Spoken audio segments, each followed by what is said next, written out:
नमस्कार दोस्तों, bypass story में आपका स्वागत है। मैं हूं आपका अजीत कुमार।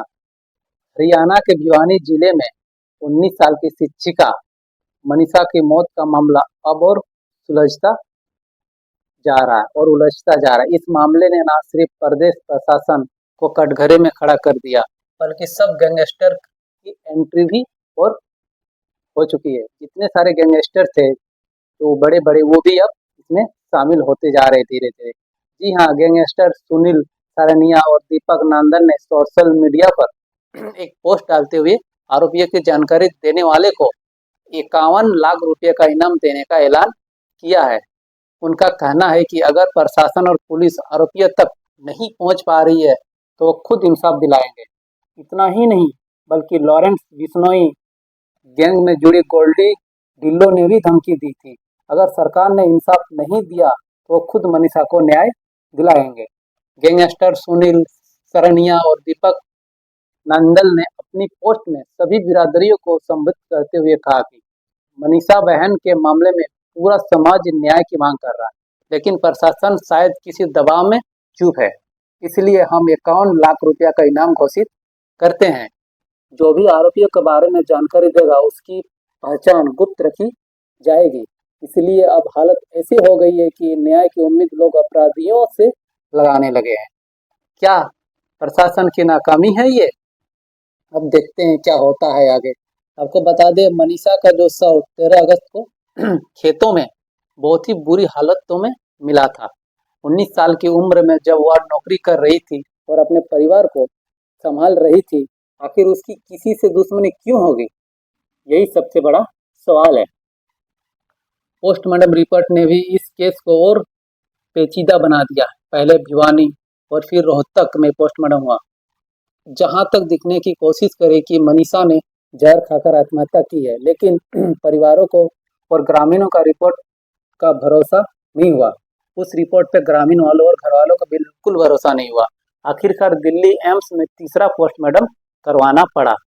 हैरानी की बात यह है कि किसी भी न्याय केस में 3-3 पोस्टमार्टम नहीं होते, फिर मनीषा के मामले में क्यों हुए?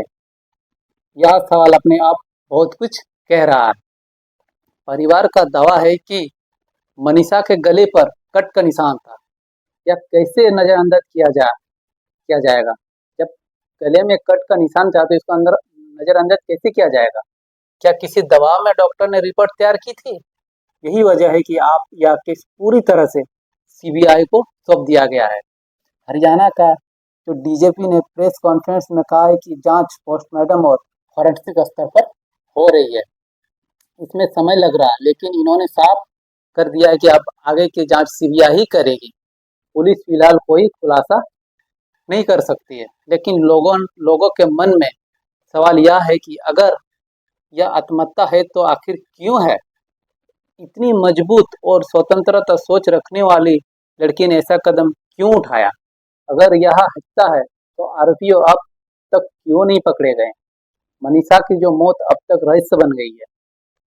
हत्या या आत्महत्या, इस सवाल पर जवाब आज तक नहीं मिला किसी को। इसी बीच गैंगस्टर की एंट्री ने माहौल को और बिगाड़ा दिया गया है। सुनील सरनिया और दीपक नंदाल जैसे गैंगस्टर 51 लाख रुपया का इनाम घोषित कर रहे हैं। वही लॉरेंस गैंग का गरीबी गोल्डी ढिल्लो खुलेआम सोशल मीडिया पर सरकार को और पुलिस को चेतावनी दे रहा है। यह दिखाता है कि अपराधी संगठन हरियाणा में अपना स्वच्छता बढ़ाने की कोशिश कर रहे हैं। एक तरफ परिवार और ग्रामीण न्याय की मांग करे, वही दूसरी तरफ अपराधी खुद को मसीहा बताने लगे हैं। लेकिन असली सवाल तो यही है कि क्या इंसाफ प्रशासन से मिलेगा या फिर गैंगस्टर की धमकियों के बीच कहीं खो जाएगा? भारी पुलिस बंदोबस्त के बीच मनीषा का अंतिम संस्कार उसे गांव में किया गया। हजारों लोग श्रद्धांजलि देने गए। सबकी आंखों में सिर्फ एक ही सवाल था, आखिर मनीषा को न्याय कब मिलेगा?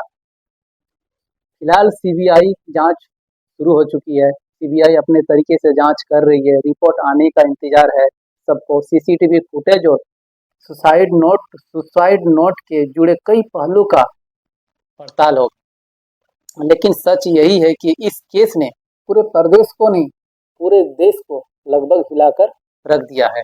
तो सवाल आपके लिए तो सवाल आपके लिए भी एक है, क्या आप मानते हैं कि मनीषा को न्याय श्री प्रशासन देगा या गैंगस्टर की नई एंट्री में हालत को बिगाड़ेगा?